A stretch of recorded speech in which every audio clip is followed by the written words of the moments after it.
इस मोदी के बाद पाकिस्तान में पूर्व प्रधानमंत्री मनमोहन सिंह का नाम भी लिया जाने लगा और उनकी भी तारीफ की जाने लगी। वहां के विशेषज्ञ खुलकर यह मान रहे हैं कि भारत ने सही समय पर सही फैसले लिए, जिसकी वजह से देश की अर्थव्यवस्था मजबूत रही। लेकिन पाकिस्तान में काम करने वाले नहीं बल्कि हुल्लड़ मचाने वाले लोगों को तरजीह मिली। इमरान की सरकार हो या शहबाज सरकार, दोनों ने बड़े बड़े पदों पर योग्य लोगों को नहीं बल्कि नेताओं के रिश्तेदारों को बिठाया, जिनके उल जलूल फैसलों ने पाकिस्तान का बेड़ा गर्क कर दिया। क्योंकि उनके नाम तो बड़े थे लेकिन दर्शन छोटे, उन्हें पाकिस्तान के हक में फैसला लेना ही नहीं आया। नतीजा यह हुआ कि पाकिस्तान भ्रष्टाचार के भंवर जाल में फंसता चला गया। पाकिस्तान में आर्थिक मामलों के जानकारों ने इसी वजह से पुरानी और नई दोनों सरकारों को कोसा और भारत के पूर्व प्रधानमंत्री मनमोहन सिंह की मिसाल दी। Early 90s that to turn the country around they need competent people. They bring in people like Manmohan Singh. यानी भारत के मौजूदा प्रधानमंत्री नरेंद्र मोदी हों या पूर्व प्रधानमंत्री मनमोहन सिंह, पाकिस्तान में इन दोनों नेताओं जैसे नेताओं की जरूरत महसूस की गई, क्योंकि इनके कड़े फैसलों ने भारत की अर्थव्यवस्था को मजबूत बना दिया, जबकि पाकिस्तान के प्रधानमंत्री अब भी परिवारवाद में उलझे हुए हैं, जिसकी वजह से पाकिस्तान के बड़े पदों पर काबिल लोगों की नियुक्ति हो ही नहीं पाई।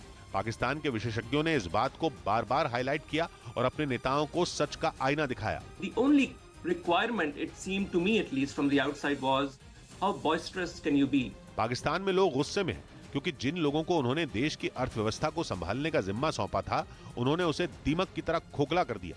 उन्होंने अपनी पॉकेट भरने के लिए पाकिस्तान का खजाना खाली कर दिया और अब पाकिस्तान में जनता सड़क पर रोटी के लिए जंग लड़ रही है, क्योंकि कोई भी देश या अंतर्राष्ट्रीय संस्था इस भ्रष्ट देश को अठन्नी तक नहीं देना चाहती। इधर आजम खान के बेटे अब्दुल्ला आजम की विधानसभा सदस्यता रद्द कर दी गई। उत्तर प्रदेश विधानसभा सचिवालय ने एक नोटिफिकेशन जारी कर इस बात की जानकारी दी और बताया कि अब्दुल्ला आजम की विधानसभा सदस्यता रद्द होने की वजह से रामपुर की स्वार विधानसभा सीट को खाली घोषित किया जाता है। असल में 2008 के एक मामले में मुरादाबाद की निचली अदालत ने अब्दुल्ला आजम को 2 साल की सजा सुनाई है, जिसके बाद उनकी विधानसभा सदस्यता रद्द कर दी गई। उधर अमेरिका में पुतिन के परमाणु बॉम्बर और लड़ाकू विमानों की घुसपैठ की कोशिश के बाद वहां खलबली मच गई।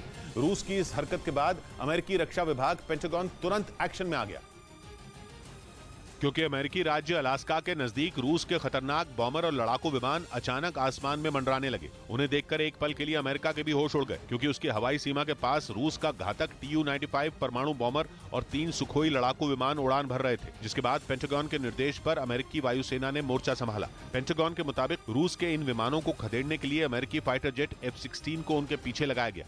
दावा है कि इससे घबराकर रूसी विमानों ने अपना रास्ता बदल दिया और रूस के बॉम्बर और लड़ाकू विमान कुछ ही देर में अमेरिका की हवाई सीमा से दूर चले गए। लेकिन इन विमानों के अमेरिका के नजदीक आने और घुसपैठ की कोशिश करने की घटना ने कई अटकलों को हवा दे दी, क्योंकि पश्चिमी मीडिया कई बार यह दावा कर चुका है कि पुतिन 24 फरवरी को कुछ बड़ा करने वाले हैं, यानी यूक्रेन पर हमले के 1 साल पूरा होने पर पुतिन एक साथ कई जगहों पर हमला करेंगे। खबर है कि ये घातक हमला न सिर्फ यूक्रेन में होगा बल्कि दुनिया के कई दूसरे देशों पर भी गाज गिर सकती है, फिर चाहे वो यूरोप के देश हों या अपने आप को महाशक्ति बताने वाला अमेरिका हो, क्योंकि जेलेंस्की की फौज को लगातार हथियार देने पर पुतिन पहले से ही इन देशों से नाराज है। ऐसे में कहा जा रहा है कि वो अगले कुछ दिनों में अपने दुश्मनों को सबक सिखाने के लिए सबसे बड़ा कदम उठा सकते हैं।